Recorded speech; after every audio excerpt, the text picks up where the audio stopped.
Welcome to the NTEB Prophecy News Podcast with your host and Bible teacher, Jeffrey Greider. Rightly divided, dispensationally correct, and standing on the authority of the King James Holy Bible. This program is brought to you by NowTheEndBegins.com.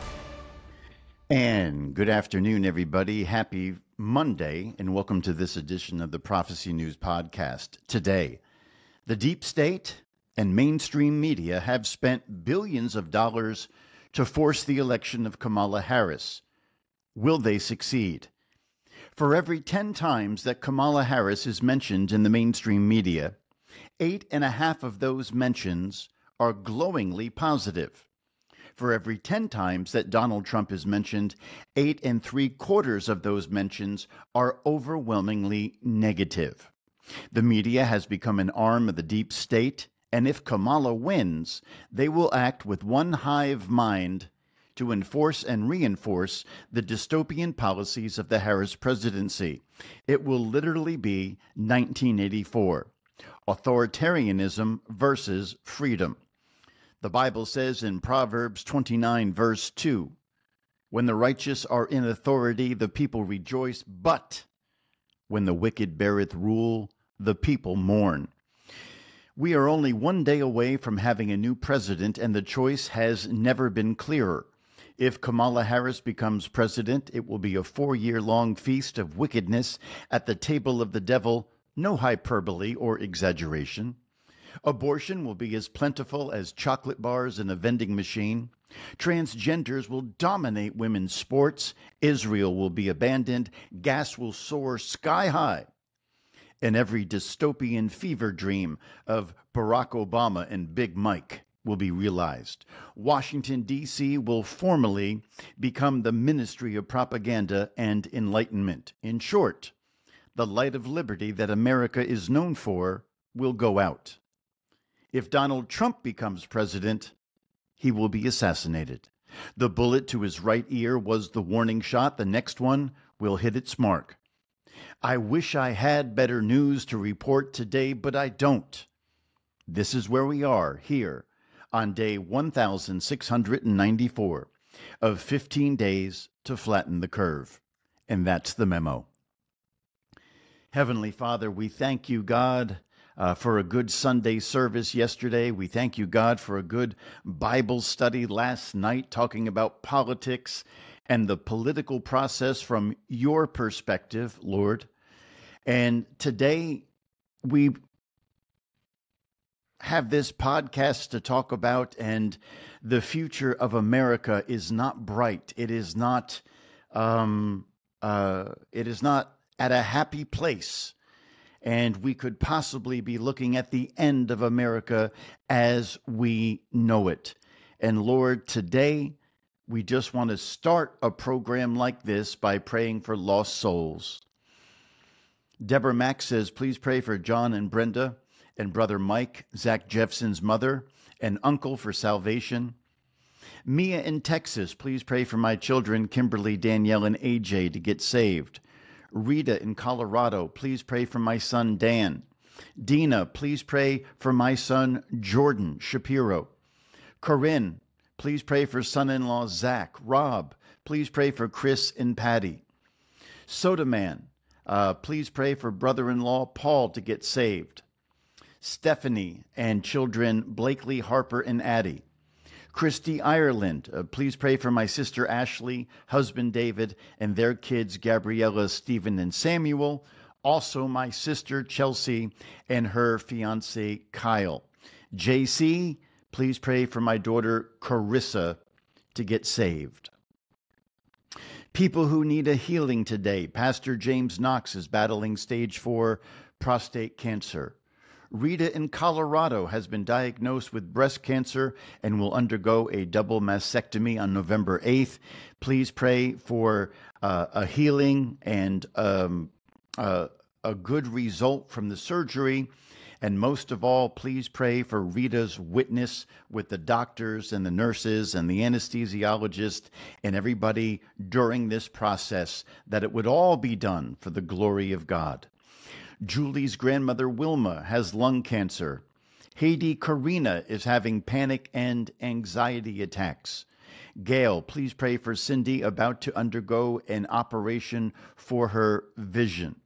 Maryland has a compressed disc and a pinched nerve. Curtis Schmidt, serious heart problems. Kim Harden, who is recovering nicely from knee replacement surgery on Friday, she says, please pray for Charlie Harvey, who has degenerative spine disease. M. Campbell, please pray for Sister Michelle, diagnosed with breast cancer. Lulu, please pray for my sister's friend Charlene with liver cancer, and she is not saved. Amanda Ward is battling cervical cancer, and we're praying for her and for her husband Jeff. Krista and Amanda Emaw battling breast cancer. Michelle Christian, bone cancer. Annetta needs a complete healing to be able to walk again after having a stroke. Ricky Guda needs prayer for her eyesight and for a healing for her daughter, Nortja. Over at Bethany Baptist Church, we're praying for Wes and Debbie. The Lord knows the need. Ed needs prayer for neuropathy in his feet and also for a good result on an upcoming CT scan. And Daniel for his marriage. Ladies who are expecting, CJ's daughter-in-law Emily in December, Deborah Mack's friend Gwen in January, Lindsay White in March, Kylie Thompson in February, Shanna Rumpel in April. Paige is high risk. She's about 6 weeks out and could go at any moment. So please pray for Paige, the doctor, the nurse, the anesthesiologist, whatever medicine will be given.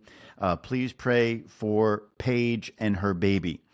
Also, Madison Kettlecamp and husband Nick are expecting their first child in March of 2025.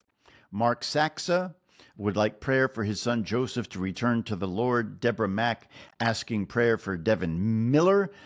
And Paul Caulfield, we are praying for him and his wife Peggy for protection while they minister on the streets up in Canada with the gospel of the grace of God. Nick, no, hold on a second. I'm getting ahead of myself. No, I wasn't. Nick, prayer request, my friend Lube has MS, is deteriorating fast. He isn't saved. And Lorianne will put that onto the permanent list. And please keep us updated about your friend Lube with MS. Kenny B., please pray for Tammy, who was Catholic, to get saved. Also, pray that the Democrats, the devils, and the New World Order's attempts to rig this election for Kamala will be 100 billion, trillion, bazillion, infinity % complete and utterly miserable and humiliating and embarrassing failure, and will backfire in their faces twofold, fivefold, tenfold, 100-fold, etc., etc. Kenny B. is very passionate about the election, and for good reason, and for very good reason, actually, and we are praying for that.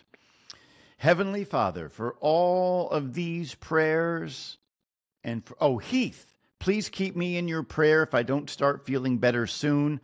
My left side is killing me every time I cough with cold sweats, not feeling well. It's weird and unpleasant. My advice to you, brother, is that you go to the emergency room immediately. Those are all the signs of heart trouble. If it doesn't get better very soon, please go to the emergency room immediately. And if you have aspirin in your house, please take 2 of them right now. But we are also happy to pray for you. Heath undergoing what sounds like a serious health issue at the moment. Please pray for Heath for a healing and for wisdom about going to the ER. Deborah Mack, update from Stephanie Kimball. This was about baby Daniel, who was life-flighted with his mother. I think he was born premature. He is breathing on his own, still weighs 2 pounds, 5 ounces. Mama was able to kangaroo hold him. His little head is the size of a tangerine, but he is a fighter. Amen. Amen.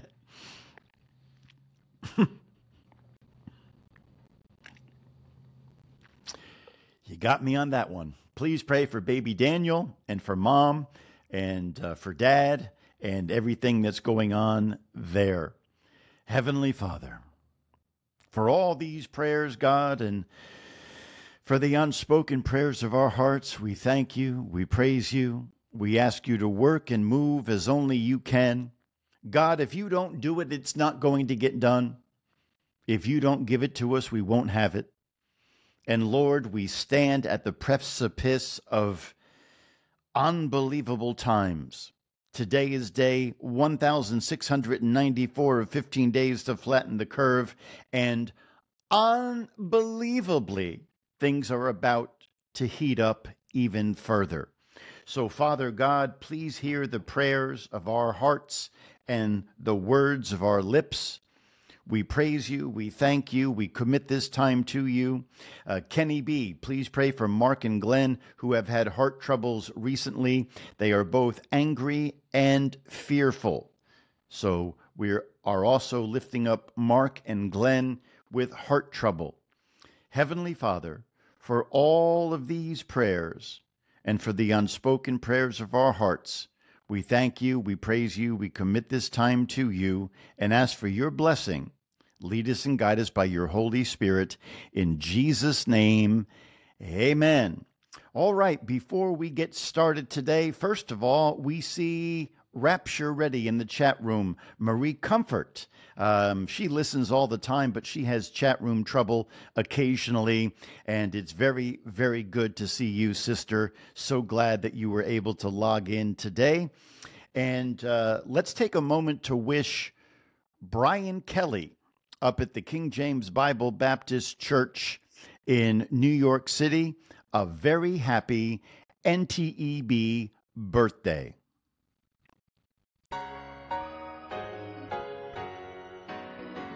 It's your birthday.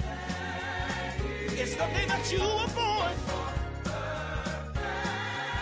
It's the day your mama brought you home. It's a special day. Let us celebrate. Happy birthday. Happy birthday. I'm gonna celebrate with you. Time to celebrate. Tell everybody. Come on, y'all. Come on and celebrate on your birthday. Come on, y'all. Hey. And many, many, many, many, many more. And a very happy NTEB birthday to Brother Brian Kelly, listening up there at the King James Bible Baptist Church in New York City. I hope you have a great day, brother. And with that, let's get right into today's program. Nothing worth doing ever came easy. Treat the word impossible as nothing more than motivation. Never, ever quit. Never quit. Adversity makes you stronger. Don't give in, don't back down, and never stop doing what you know is right. They want to take away my freedom because I will never let them take away your freedoms. They're not coming after me, they're coming after you, and I just happen to be standing in their way.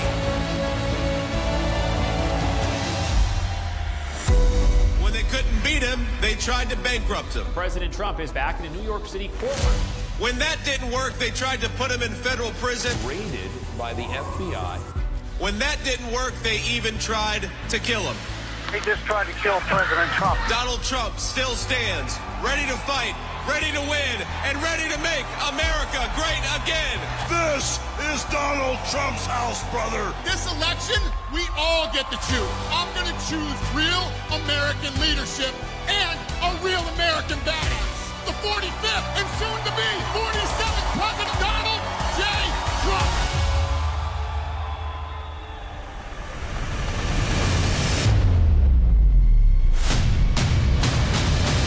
Starting on day one, we will defeat inflation. greatly, and we will make America affordable again. I will cut your energy costs in half. It's time for the working man and woman to finally catch a break. We are going to bring back the American dream, bigger, better, and stronger than ever before. When I'm back in the White House, we will restore world peace, and it will be again peace through strength. I will launch the largest deportation program in American history. And we'll put these vicious and bloodthirsty criminals in jail or kick them the hell out of our country. November 5th, 2024 will be Liberation Day in America. We all salute the same great American flag. Our best days are yet to come. Together, we will make America great again.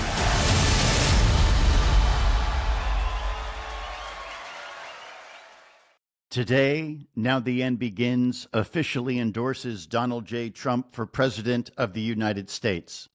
We ask you to please pray for his salvation and that God would put actual Bible believers in his circle to give him Paul's gospel of the death, burial, and resurrection of Jesus Christ on the third day, according to the Scriptures.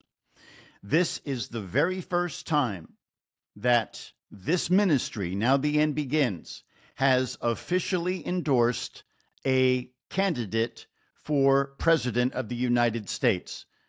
Why have we changed our 15-year-long policy on not endorsing a candidate? We have changed that policy because we are living in strange and scary times. We have changed that policy because the election tomorrow is the most important election in the entire history of the United States of America. That is not exaggeration. That is not hyperbole. If you haven't voted yet and you want to live in a country that is going to have your best interests at heart, that is going to give you the best possible shot for prosperity based on your hard work and your hard effort, if you want to live in a nation where Christians are not going to be prosecuted and persecuted, if you want to live in a nation where SWAT teams won't break into your house and grab your pets and execute them like they did with Peanut the squirrel last week, then you need to vote for Donald J. Trump for president. Because if Kamala Harris gets in, it's going to be bad, bad, and very bad. You have no idea the level to which these people are willing to go, and they are willing to go very, very, very low. Take a listen to what Barack Obama said on the campaign trail on Saturday. Who said that there were very fine people on both sides of a white supremacist rally. Very fine people on both sides. You had people in that group, excuse me, you had people, and I'm not talking about the neo-Nazis and the white nationalists, because they should be condemned totally. But you had many people in that group other than neo-Nazis and white nationalists, okay? So here you had Barack Obama on Saturday repeating the bald-faced lie that Donald Trump said that there were very fine people on both sides talking about white supremacists and nationalists. Donald Trump never said that. He didn't say that 4 years ago. He didn't say that 3 years ago. Donald Trump has never said that. So why would Barack Obama attend a Kamala Harris rally? Why does she need him speaking for her in the first place? Nobody goes out and campaigns for Donald Trump but Donald Trump. Have you ever asked yourself, why does Kamala Harris need somebody like Barack Obama to campaign for her? Because she's terrible. Because she's very, very bad. That's why she needs those things because she can't do it herself.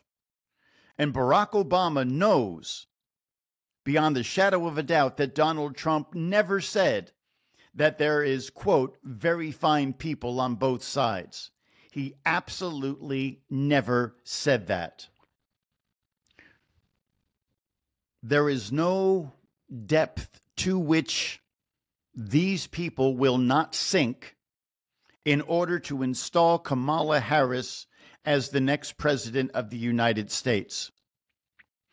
Should that happen,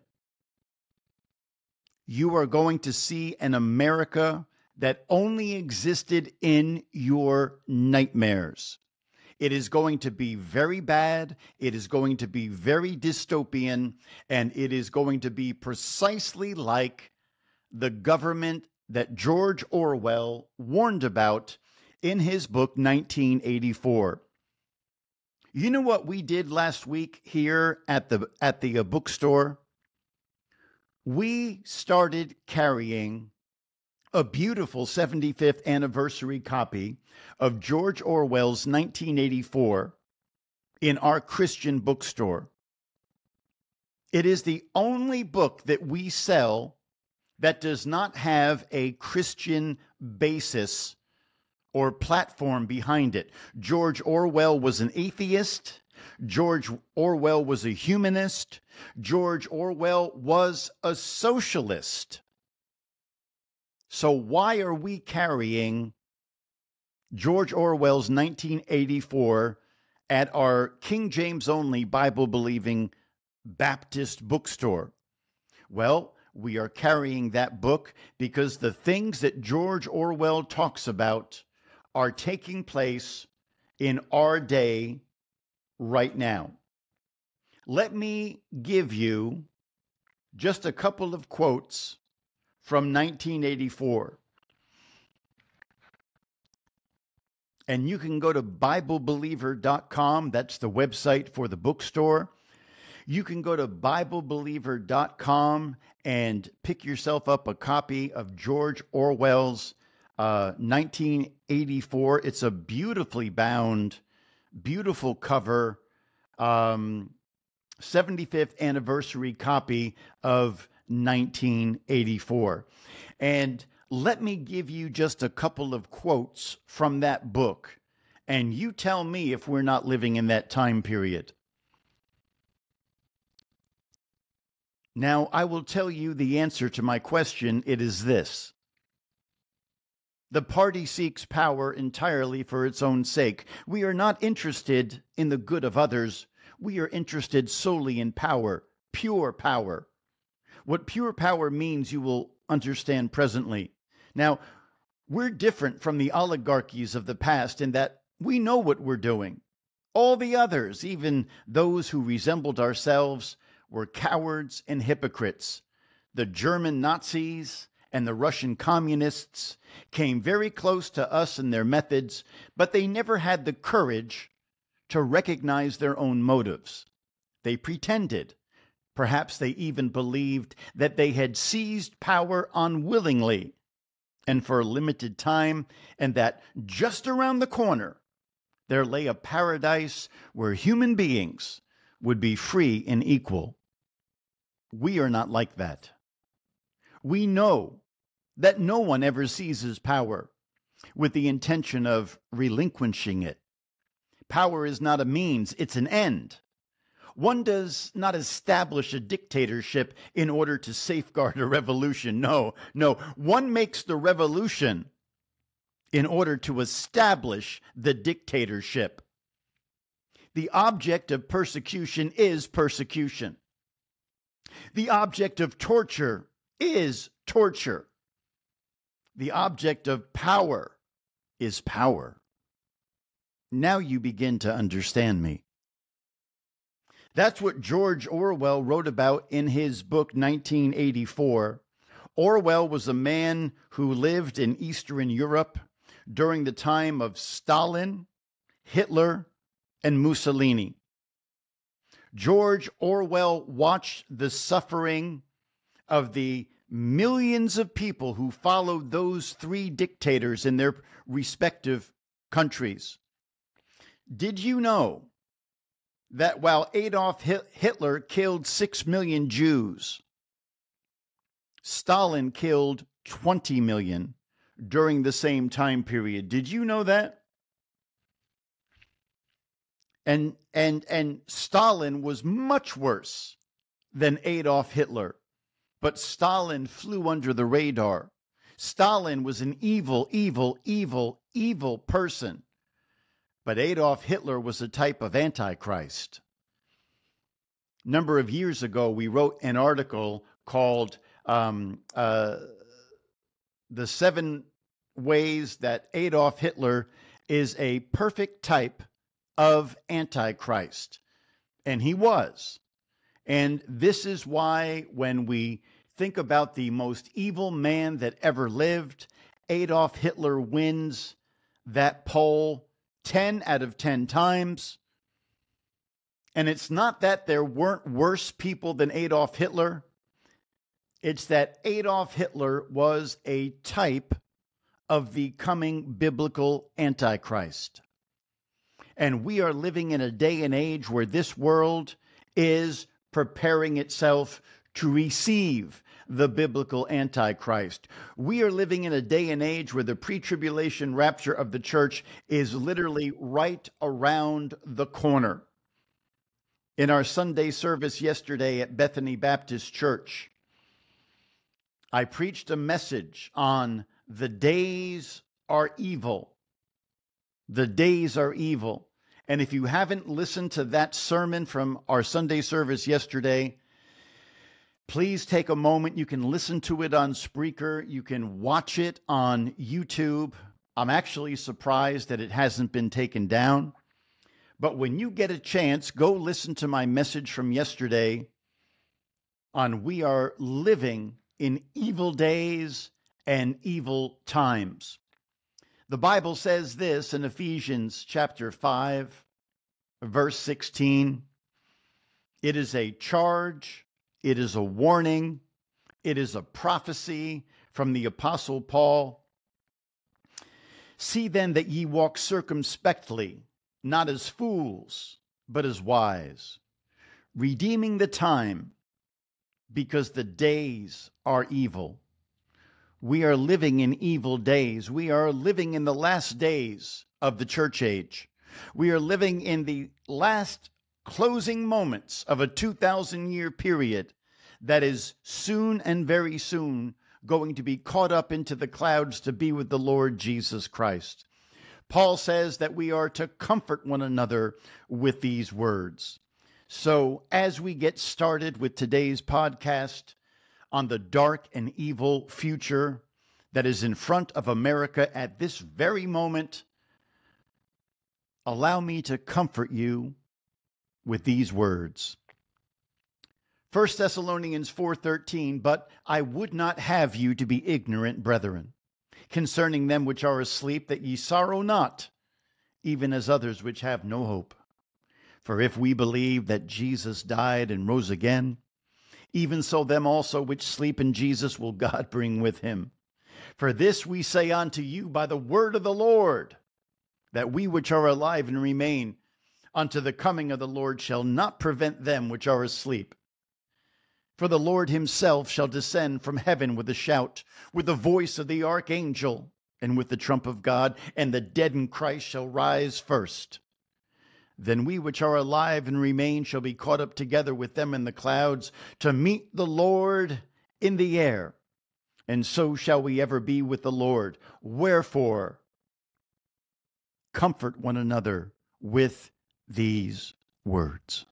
Huge news breaking moments ago. If you're a fan of excellence on the court and democracy in general, NBA superstar LeBron James has announced his endorsement for Vice President Kamala Harris. LeBron James writing to his 53 million followers on Twitter and 159 million followers on Instagram. This, quote, "What are we even talking about here? When I think about my kids and my family and how they will grow up, the choice is clear to me. Vote Kamala Harris." Tonight, mixed messages. A K-file investigation this hour finds Kamala Harris is targeting crucial battleground voters with vastly different messages on Gaza and Israel. This ad is running in Michigan, which has the largest Arab population in America. What has happened in Gaza over the past 9 months is devastating. We cannot allow ourselves to become numb to the suffering, and I will not be silent. All right, well, it's a very different story for an ad in Pennsylvania targeting Jewish voters. Let me be clear. I will always stand up for Israel's right to defend itself, and I will always ensure Israel has the ability to defend itself, because the people of Israel must never again face the horror that a terrorist organization called Hamas caused on October 7. Kamala Harris is using the algorithms in social media to determine who the Jewish people are and who the Muslim people are. Facebook does that very, very easily. And Kamala Harris's campaign is targeting Muslim voters with an appeal to end the war in Gaza for the establishment of a two-state solution. And then she is giving a completely different type of a pitch to prospective Jewish voters, where she is talking about the safety and security and peace of the nation of Israel. She is speaking out of both sides of her face. She is lying. She is saying exactly what they have determined that each group of people want to hear. And it is diabolical. It is wicked. It is evil. And it is so bad that this video that you're watching right now, it's not Fox News telling you that. That's CNN telling you that. That's how bad things really are. When CNN is pointing out problems, you know that you're living in strange, strange times. Different message. Andrew Kaczynski is out front now. So, Andrew, those obviously do sound starkly different, to say the least. But it seems that Prime Minister Netanyahu is not listening.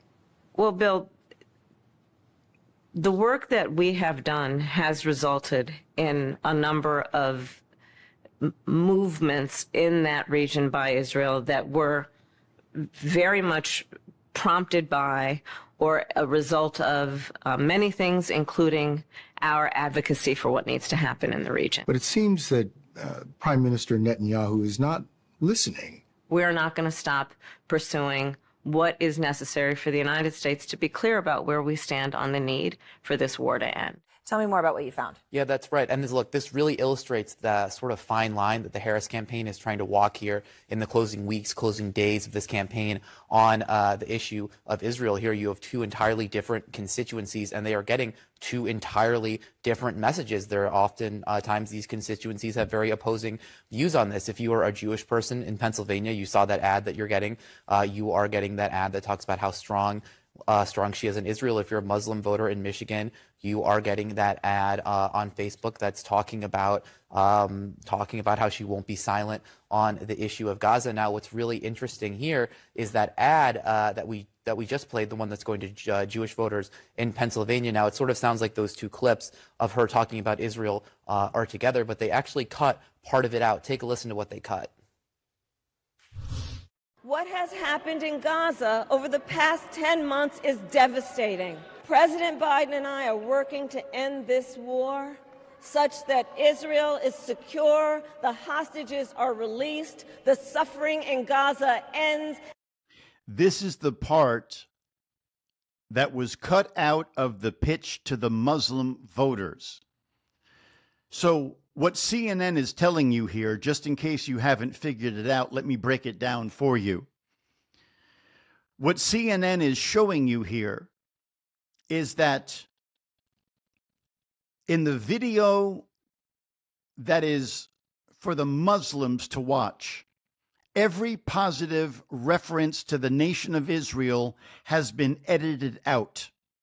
And the only thing that the Muslims hear her saying is that she is going to work for the peace and safety of the people in Gaza, for the Palestinians, for a secure future, for a two-state solution.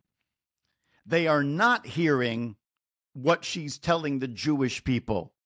It really is very, very diabolical. And the Palestinian people can realize their right to dignity, security, freedom, and self-determination. And you've seen, too, that she, they cut out that portion of the ad where they talked about Gaza from her DNC speech. Those two parts were together. They sliced them. They cut that part out. Now, look, she's also getting hammered a lot on this issue by Republicans. We talked just a couple days ago about how those robocalls were airing in Wisconsin that are made to sound like they're in support of Jill Stein, talking about her position on Gaza, saying that they're highlighting her pro-Israel position, and they're sort of trying to siphon those votes away from her. So this is a really delicate issue for her. Oh, it certainly is. I mean, the Palestinian people can realize their right to dignity, security, freedom, and self-determination are being cut out. It's important to notice that. First, hey, did anyone notice anything strange about the White House Halloween event this week? Look, I'm not even talking about the weirdness of Joe Biden eating a baby. That's pretty much par for the course for that guy. No, instead I'm talking about Jill Biden's costume. Have a look at what the First Lady came dressed as. Before you see what First Lady Jill Biden wore for a Halloween costume, when they were celebrating Satan's holiday at the White House, there are dozens of photographs of Joe Biden going up to babies that are not part of his family and putting body parts of those babies into his mouth. From an optic perspective, that is horrible. That is beyond horrible. From a conspiracy theory perspective, that is broadcasting pedophilia. Nobody who likes Joe Biden in the White House would ever, in 1,000,000,000,000,000,000 years, allow him to be photographed sucking on body parts of babies who are not his blood family members. It was outrageous. It was disgusting. It was creepy. It was bone-chilling. But then, as this guy from Sky News is about to show you, watch and see what the Halloween costume for Jill Biden was, and watch what she does with the president. It is really an open slap in the face of every Christian in America. Watch this. Staz.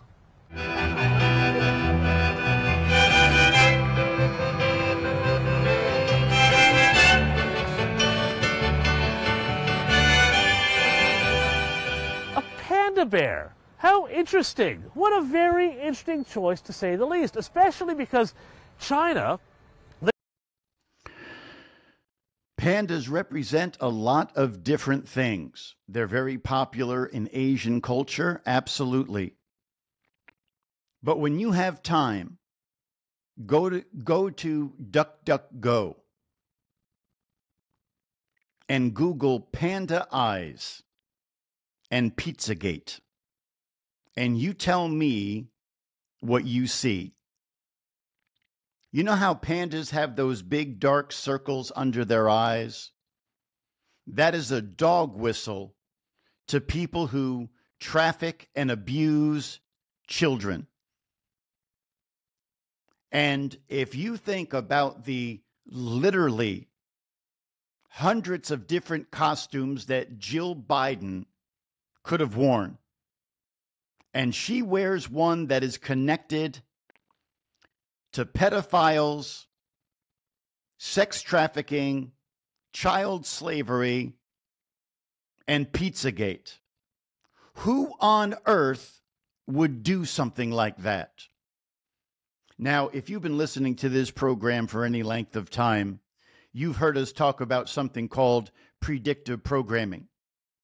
Predictive programming is what the deep state and the New World Order does.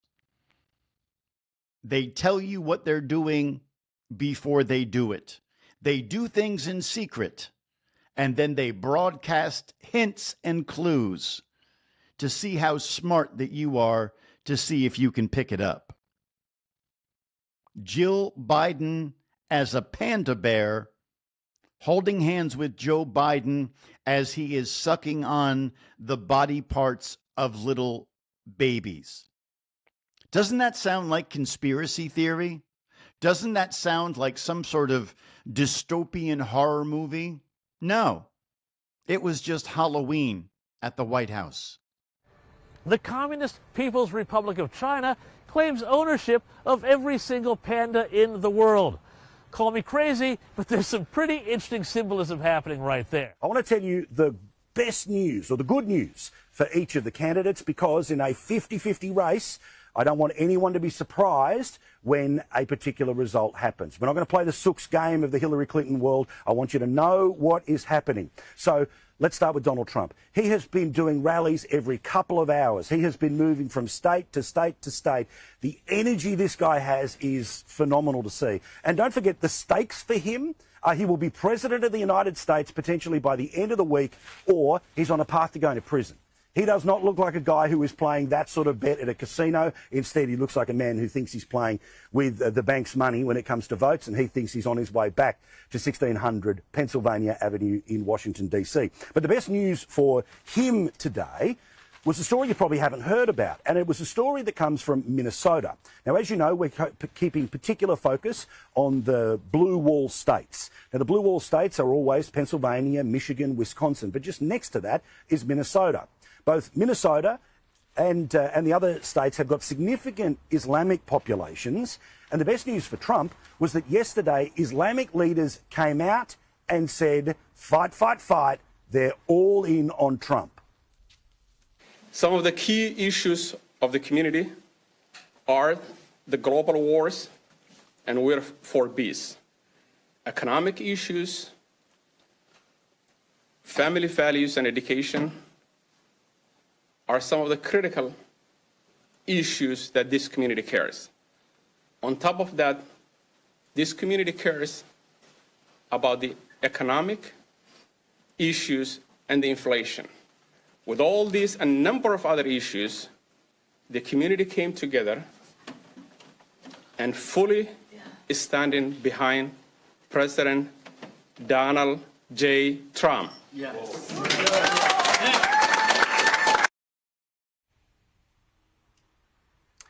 The best news for Kamala Harris is, just like Donald Trump, she is crisscrossing the country, rally after rally after rally, celebrity after celebrity after celebrity. Whether that's going to work this time when it didn't in 2016, we'll all find out.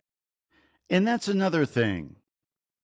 You know how Kamala has these big rallies where 20, 30, 40,000 people show up? They are only showing up because she is including popular Hollywood stars like Beyonce and all the rest of those people. Donald Trump doesn't need to do that. The people come for Donald Trump because they want to see him. And they're happy to see him. She is an unbelievable liar. We'll all find out together. But the best news for her is an earthquake in political news circles. This will dominate the news amongst those who talk about politics, and it is a poll from a state that we did not consider to be a swing state or one that's going to be changing. It's the state of Iowa. Now, Iowa is very small. As you know, to become the president, you have to win the nomination first, and that means you have to start the primary process in Iowa. The lady who does this poll for the Des Moines Register, you could almost bet your house on her. She was the pollster who put out just before the 2016 election the canary in the coal mine that Trump was going to do well in that part of the US. Well, as you can see, Harris has now flipped and is in the lead right now in Iowa. If that happens, there's a whole bunch of scenarios that I'll explain to you a little bit later, but that is a sign that something is happening. So suffice to say, there's a lot of strange things going on right now. Don't believe the polls. Turn off the news. You are being bombarded with an endless series of lies and half-truths and misinformation. Just turn it off. Don't listen to it. But if you want to know what Kamala Harris is all about, watch this. My values have not changed. I will not ban fracking. Roll the tape. There's no question I'm in favor of banning fracking. Access to health care should be a right. So for people out there who like their insurance, they don't get to keep it. Let's eliminate all of that. She was big on defund the police. Defund the police. We need to reimagine how we are creating safety. I would enforce our laws with people who cross our border. An undocumented immigrant is not a criminal. Guilty. For America is responsible for the content of this advertising. So that's what Kamala Harris is actually all about. She's running for president. Election day is tomorrow. And suddenly, everything that she has always said that she was against, she is now for. She was against building a wall. Now she's promising to sign off on a bill that will create a wall. She was against fracking for 4 years. Now, when she goes to swing states like Pennsylvania, and you have to win Pennsylvania if you want to become president. What is she promising the people in Pennsylvania? She's promising them that she will support fracking.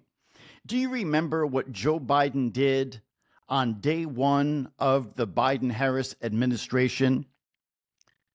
On day one of the Biden-Harris administration, Joe Biden signed an executive order shutting down the Keystone XL pipeline that goes all the way from Canada down to Texas. It's the very first thing that they did. Second thing that they did, Joe Biden signed an executive order furthering the transgender agenda. Kamala Harris has been crystal clear about what she believes and what she stands for, what she supports for the last 4 years. In the last 4 weeks, she has done a complete and total flip-flop. And she is telling every single group, whatever it is that she thinks or what her campaign thinks, that they want to hear. So, as I said at the start of this podcast today, Now the End Begins has never officially endorsed any political candidate. I've given you my opinions. I've told you who I'm voting for. And sometimes you might think that that's the same thing, but it's not the same thing. Today, Now the End Begins officially endorsed Donald J. Trump for president. And regardless of how you feel about Trump, ask yourself, how do you feel about Kamala Harris? Because if you don't vote for Trump, or if you don't vote, you're going to get Kamala Harris. Let me give you another quote from George Orwell's 1984. If you haven't read that book, pick yourself up a copy. You can go to BibleBeliever.com. That's the website for the bookstore. And you can purchase a beautiful 75th anniversary copy of 1984 from our bookstore. And let me give you a quote from 1984. And as I read this quote to you, I want you to think about the riots that plagued this country for 6 months from Antifa and Black Lives Matter. I want you to think about the 24 people that were murdered in that riot. I want you to think about the women that were raped and abused during those riots. I want you to think about the $2 billion worth of damage that the American Insurance Adjusters Association said were paid out in insurance claims after those riots. Remember how they demanded that Civil War statues be taken down and everything related to the Confederacy be erased and painted over and destroyed. Here's a quote from George Orwell's 1984. Every record has been destroyed or falsified, every book rewritten, every picture has been repainted, every statue and street building has been renamed, every date has been altered, and the process is continuing day by day and minute by minute. History has stopped. Nothing exists except an endless present in which the party is always right. George Orwell wrote those words back in 1949. He wrote them in a book called 1984. It was a warning to future generations about what it would look like when the next dictator, when the next authoritarian regime would begin to rise. And this is what we're watching taking place in America here on November 4th, 2024, hours, mere hours before Election Day.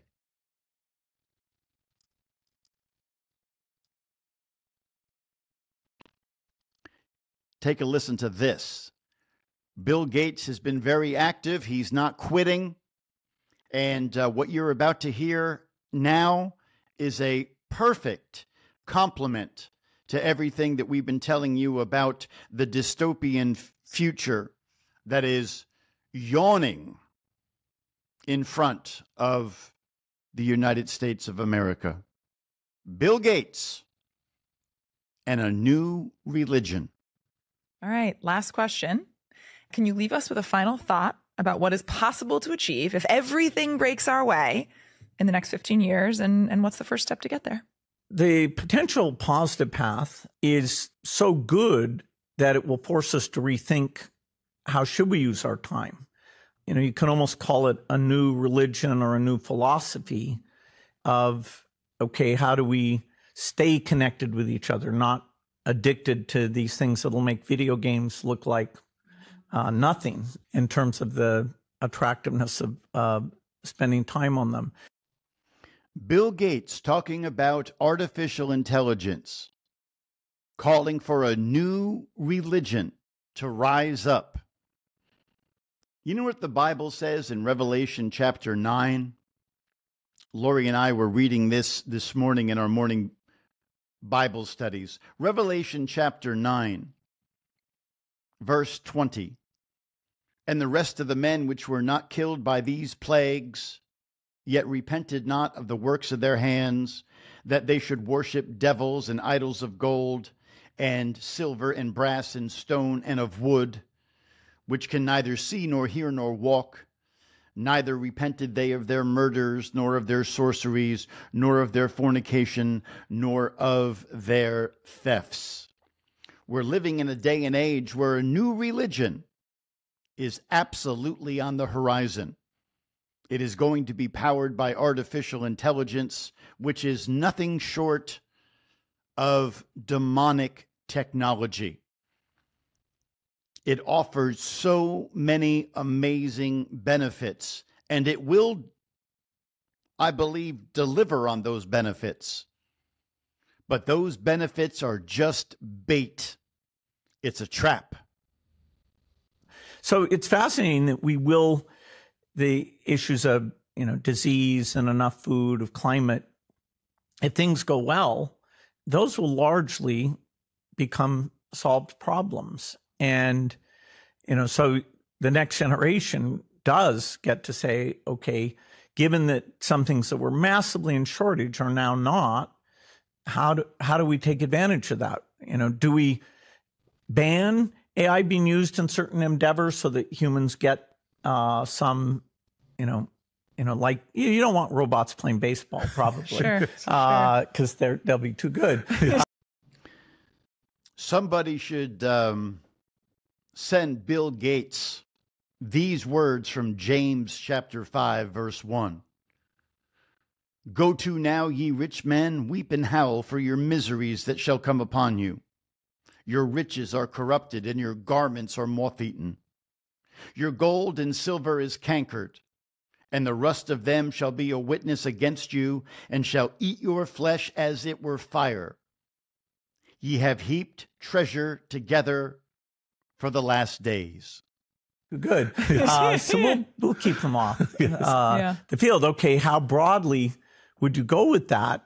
We are so used to this shortage world that, I hope I get to see how we start to rethink these deep meaning questions. Along with China's land grabs, Microsoft founder Bill Gates is the largest private owner of American farmland.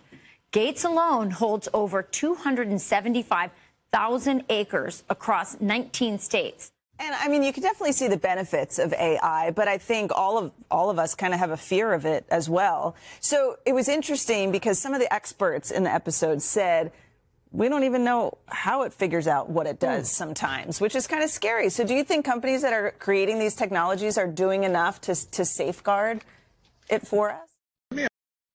You want to see artificial intelligence in the Bible? Turn to Revelation chapter 13. I'll show it to you. This is artificial intelligence in your King James Bible, Revelation 13, starting in verse 11. And I beheld another beast coming up out of the earth, and he had 2 horns like a lamb, and he spake as a dragon. And he exerciseth all the power of the first beast before him, and causeth the earth and them which dwell therein to worship the first beast, whose deadly wound was healed. And he doeth great wonders, so that he maketh fire come down from heaven on the earth in the sight of men, and deceiveth them that dwell on the earth by the means of those miracles which he had power to do in the sight of the beast, saying to them that dwell on the earth, that they should make an image to the beast, which had the wound by a sword and did live. And he had power to give life unto the image of the beast, that the image of the beast should both speak, and cause that as many as would not worship the image of the beast should be killed. That's artificial intelligence in the Bible. Let me ask you a last question, Bill. Now you are doing yourself this transition into a new function, and you leave behind a legacy of having transformed the world into a, I would say, into information society. Now, if you look forward and at your next career step, career may be not the right word here, but at your next life phase, what would you like to see as your legacy in 10, 15 years? Of the new work? Of the new work, yeah. Of your new function. Well, I set very ambitious goals because I'm quite optimistic. If you look at, say, the 20 diseases that our global health program goes after, I'd hope that within 15 years, over half of those, we could have had a very dramatic impact. Some of them will prove to be harder than others. For example, AIDS, we will have made an improvement, but not the dramatic improvement probably in that time frame. Malaria, perhaps, and a number of the other ones, we have things in the pipeline. So, huge change in the mortality rates in developing countries, which then has this effect of reducing population growth. That's this big benefit that then makes everything like education and nutrition a lot easier. You see how Bill Gates likes to connect vaccines and vaccinations with the reduction in the growth of the human population? But I'm sure that's just an amazing coincidence. A lot easier. So I have very high expectations there. And we actually use these dashboards internally at the foundation to make everything be quite numeric. We're trying to be rigorous about that and even share those so that people can see, oh, you fell short of what you had in mind, and then we get to explain if we have any lessons that might be learnable from other foundations. So I think there's some things about how we go about things that I hope those learnings can have an impact. There's the specific work in the different divisions, health, development, and the U.S. education work. That in 15 years, boy, we, by then we will have spent a lot of money. $3 billion a year, 15 years, that adds up. And for that, people should have a very high expectation of what we can do. Thank you, Bill, for having brought to us this evening a very enlightened. Isn't it amazing how all these people are connected? Bill Gates and Klaus Schwab and Yuval Noah Harari and George Soros and Hillary Clinton and Barack Obama and Emmanuel Macron. Isn't it amazing how all these people have overlapping and interconnected lives? But I'm sure that's just a coincidence, too.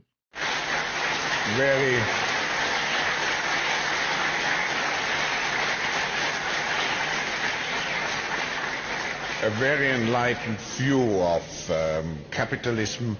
I hope many will follow you. We will facilitate it in any case, because that's the mission of the World Economic Forum. And I'm looking forward to, if I may say so, to welcome you back in your new incarnation next year.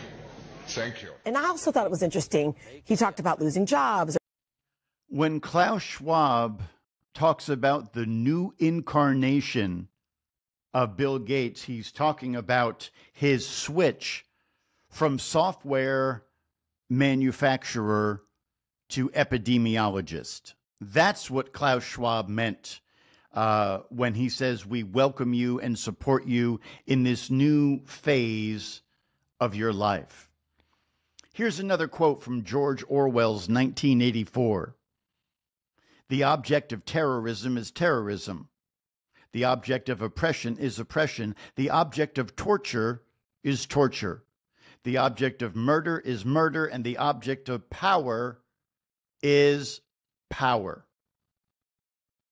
Now do you begin to understand me? George Orwell wrote a book called 1984. We started to sell it in the bookstore, and we think that it is absolutely a book that you need to read. Read the book of Revelation, then read George Orwell's 1984. Many, many times, God will use an unbeliever to give you Bible truth. Losing jobs or maybe creativity. You brought up losing purpose. If computers do everything for you, what am I here for? Can you talk a little bit about that and what you think of all of it? Yeah, in the near term, the idea of using AI to help with education, I've been out in New Jersey and seen the pilots out in Newark, using it in healthcare. Even today, if you get a MRI, putting it in the AI, it'll simplify it for you, or a complex medical bill. It's so powerful. It's the first technology that is happening very quickly, and there's no limit.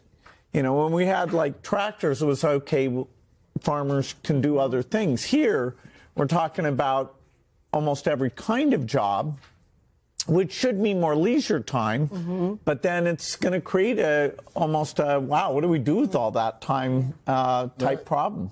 Why do you think Bill Gates is buying up all this land?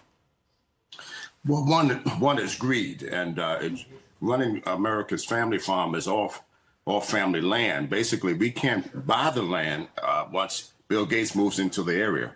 For example, his data center is right next door here. And since he's located in Bulletin, Virginia, land prices have went through the roof, $15,000, $20,000 an acre. So you're listening to John Boyd Jr., and he's a Virginia farmer, and he's telling you that one of the very unwelcome and nasty side effects of Bill Gates buying up all this land and all this property is that nobody can afford to live in the areas where he's buying it up because the price begins to skyrocket. There's nothing good coming from Bill Gates. Acre. What farmer do you know that can pay that kind of money per acre, Right. off anything that we can grow on the farm? He doesn't do anything when he comes into these areas to support community-based organizations or invest back into these communities. That's what's hurting America right now. Yeah. And what he's trying to do now in the food industry is the same thing that they've done with seeds. When they put genetically modified seeds in, and now he wants to do that with beef. But America's farmers are proud farmers, and I'm asking Americans not to support fake meat, but to support farmers out here who grow beef like I do, and poultry and pork. He raises a really, really good point. Over the last 15 years, Bill Gates has funded and financed and promoted the eating of insects in place of beef and chicken. He has these genetically modified seeds and organisms that produce these really scary Frankenfood food products. And this farmer, John Boyd Jr., is telling you, go out and buy your beef from a local farmer that is raised without all these chemicals and genetic modification. We do that. There is a local cattle company here where we live. It's called the Palatka Cattle Company, and they have these bags of beef that you buy with, you can pick all the different cuts. It's cheaper than buying them at the grocery store. They're raised locally and humanely, and there's no insecticides, there's no antibiotics, there's no pesticides, there's no genetic modification, and you're supporting a local business. So I absolutely agree with John Boyd Jr. Support your local farmer. Support America's farmers and not support Bill Gates and this mega theory and mindset that he has. Yeah. It's really called greed. And all of our farmers right here in America feel the same way. And we see right now we're getting bullied by China and people like Bill Gates who are coming into our area. And now you spoke about China. They come into these auctions and they have someone bidding for them. And again, they're buying these farms at auctions, running the prices through the roof with no oversight from this administration. No. And there's been no oversight or I've requested meetings time and time again on your show to meet with the president and talk about these very, very important issues. And our requests have fell upon deaf ears. So far, there hasn't been a meeting or anything like that. But we're looking differently to hear from other candidates who want to reach out to us to see if they want our support. I think this is one of the most important issues facing America. I'm really glad you're drawing attention to it. What are some of the things that you think people should anticipate coming with AI in the next 3 to 5 years? Well, it's so mind-blowing, sometimes it's hard to get your head around it. So Saul and I were amongst the first 2 people who OpenAI was nice enough to let us mess around with early ChatGPT-4.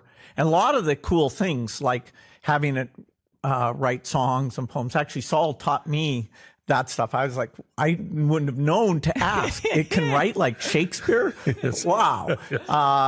And so he has put a lot of resources in. He gets support from the Gates Foundation and many others, has created this Conamigo. I mean, one of the things that strikes me is I feel like it's super fashionable today to be, oh, the world is terrible. The world's a dumpster fire. It's getting worse. The past 30 years have been horrible. The next 20 are horrible. And yet talking to you, I'm like, no, stop. If we actually look at the data, things have been getting better, especially in global health over the last 30 years. And often because of AI, the future's bright. There's so much that can happen. And you just sort of touched on not just sort of the technological progress, but also some of the sort of bureaucratic, some of the other things that perhaps AI or else can unlock. You know, I bring my, hey, the world is pretty good, but that 2100 person, I hope to hear how they avoided, I'll call it the 4 footnotes: AI, nuclear weapons, bioterror weapons, and polarization. You know, people being able to get along and cooperate, including in how governance adapts, you know, which AI will force governance to come up with different way of taxing people. And Bill Gates telling you that AI will force the governments of the world to do what the AI tells them to do. There it is. We stand on the precipice of a very dystopian future. And before we continue, I've just got to give you a little piece of good news.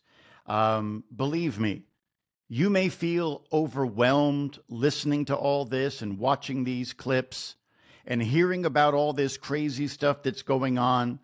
But can you imagine what it's like for us on this side, having to spend all this time researching and finding links and articles and pictures and video clips and audio clips, and to be knee deep in all of this depressing end times news? It wears us out. It absolutely does. So let me give you a little piece of really good news. Last week, I told you about the Jefferson County Jail in Wisconsin. And over the pandemic, they had lost their inmate reading library. And one of the women who work there reached out to us about a week ago and asked us if we could help them to rebuild their reading library. Now, we don't get that opportunity very often, but when we do, man, we really love to load these people up with some really great books that preach and teach doctrine from the King James Bible. We sent them Bibles, devotionals, hymnals, books like The Biblical Guide to Soul Winning from CPR Missions, What Must I Do to Be Saved by Bill Grady, scripture portions of John and Romans, The Next Step for Growing Christians from Chick Publications, and all sorts of other titles that when these inmates read these books, every single one of these books is going to be preaching doctrine to them. Now, on top of that, we have been asked for about 2,500 Bibles in English and Spanish from the following places: the Jefferson County Jail, the Indian River Correctional Institute, the Salem Correctional Center, Garza West Unit, Dominguez State Jail, the Farmington Correctional Center, and the Craven County Sheriff's Detention Center. And we've raised about $5,000. We need to raise about another $9,000 to send out all these Bibles that these 8 different jails and prisons are asking for. And I don't know about you, but we live for this stuff. We love this stuff. The opportunity to have an open door to send Bibles into places that everybody else has forgotten about, and people that have been literally abandoned by society. You know, I was contacted by a brother named Ted from Prison Ministries International. And you know what he told me? He told me that he is having a really, really hard time getting Bibles out to prisons because he doesn't have an open door. And he asked if I would pray for his efforts and if we would do what we can to help him. And we mention him on just about every program. And it is very humbling when you realize the open door that God has given us here at Now the End Begins. We are coming up on 500,000 Bibles, New Testament, scripture portions, and gospel tracts that we have given out over the last 3 years.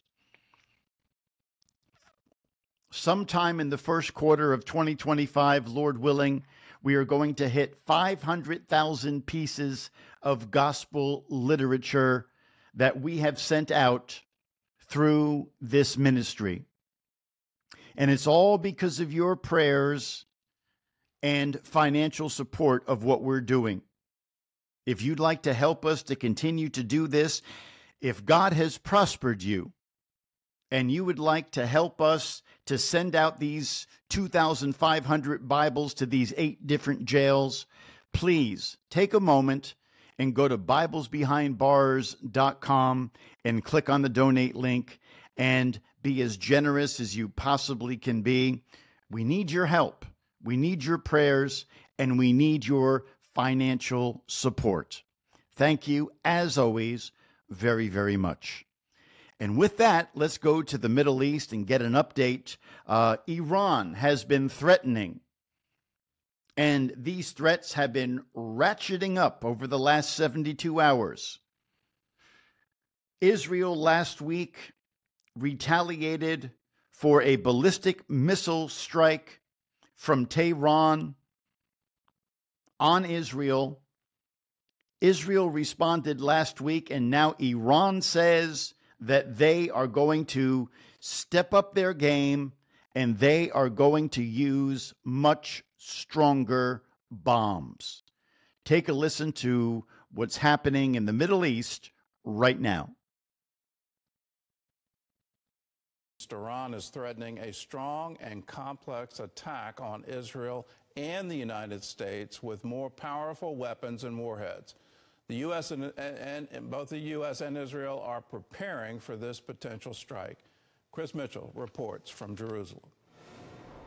Saturday, Iran's Ayatollah Khamenei ramped up his threats against Israel and the United States. The enemies, be it the Zionist regime or the United States of America, will definitely receive a crushing response in return for what they are doing against the Iranian nation and the resistance front. An Iranian official also warned Iran may reconsider its nuclear doctrine if it faces an existential threat. He claims Iran has the ability to produce nuclear weapons, but is restrained by an Islamic ruling by the supreme leader. The Iranian threats follow Israel's attack in October that damaged Iran's ballistic missile production and destroyed much of its air defenses. That attack in response to Iran launching more than 180 ballistic missiles at Israel. The U.S. and Israel are making preparations. The U.S. CENTCOM commander meeting with Israeli military officials and visiting a U.S. defense battery sent here to bolster Israel's air defenses. The Pentagon also announcing it sent B-52s to the region.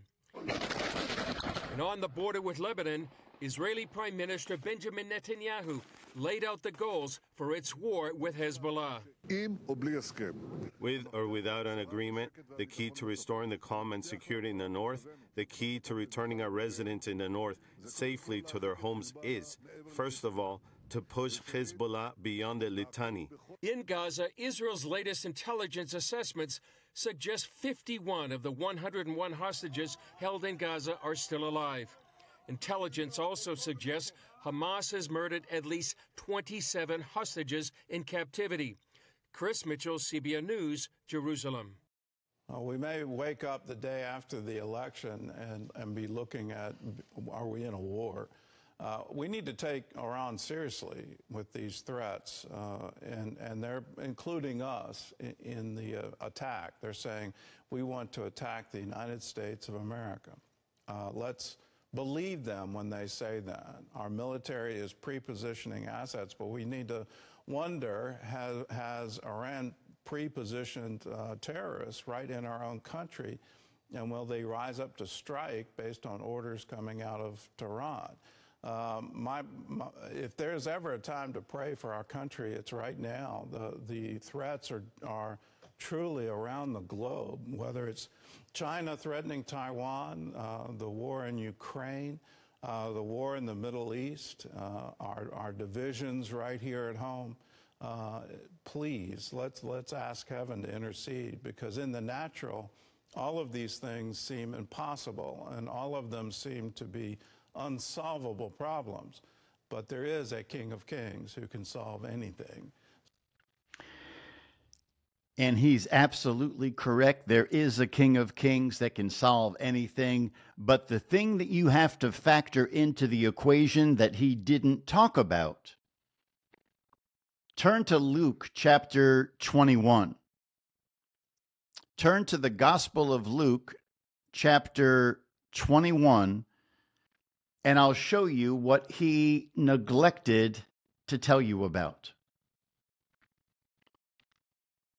Luke chapter 21, talking about the events that will be taking place during the 7-year time of Jacob's trouble. And let's start reading in verse 20. Luke 21:20. And when ye shall see Jerusalem compassed with armies, then know that the desolation thereof is nigh. Then let them which are in Judea flee to the mountains, and let them which are in the midst of it depart out, and let not them that are in the countries enter therein too. For these be the days of vengeance, that all things which are written may be fulfilled. And at some point, the time for prophecy begins. And it is a useless endeavor to ask God to stop what his word has already declared is going to be taking place in the end of time.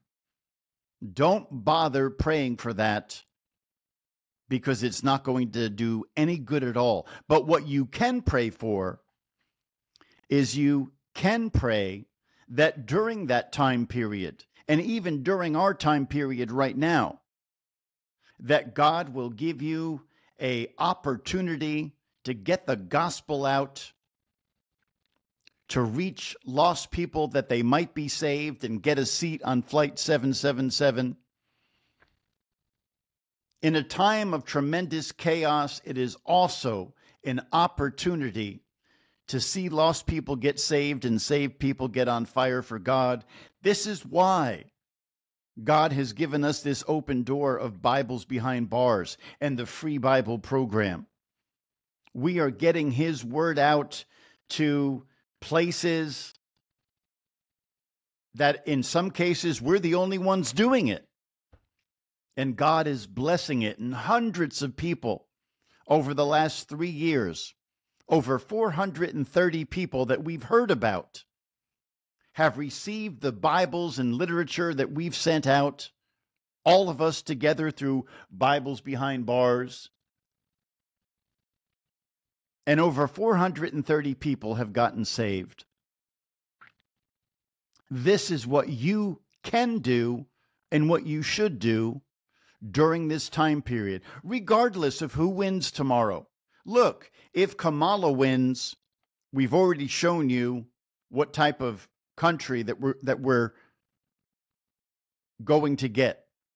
If Trump wins, he's going to get assassinated. And then who knows what we're going to have after that? Chaos, anarchy, civil war, rioting in the streets. Nobody knows. But while you have an open door from the Lord, use it, walk through it, and say, God, make me strong and give me everything that I need for the job that you've called me to do, that lost souls might get saved and saved people might get on fire for you. That's what the Bible-believing Christian should be doing at this late hour. And if you haven't voted, half of all the people that are expected to vote have already voted, but that means that the other half is waiting until Election Day tomorrow. And let me close this program where we started this program. Now the end begins, officially endorses Donald J. Trump for President of the United States.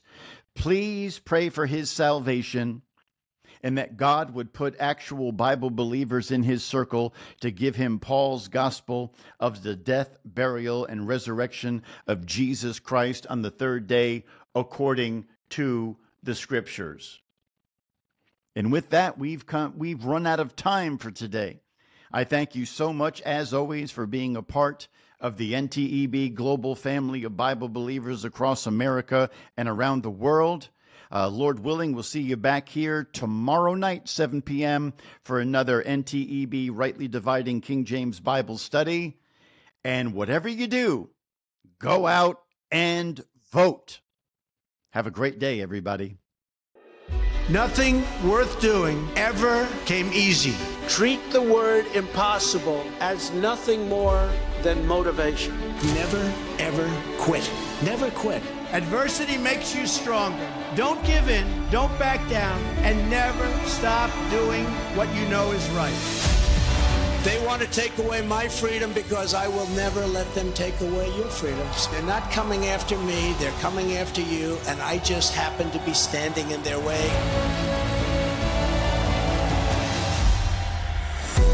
When they couldn't beat him, they tried to bankrupt him. President Trump is back in a New York City courtroom. When that didn't work, they tried to put him in federal prison. Raided by the FBI. When that didn't work, they even tried to kill him. He just tried to kill President Trump. Donald Trump still stands, ready to fight, ready to win, and ready to make America great again. This is Donald Trump's house, brother. This election, we all get to choose. I'm going to choose real American leadership and a real American badass. The 45th and soon to be 47th President Donald J. Trump.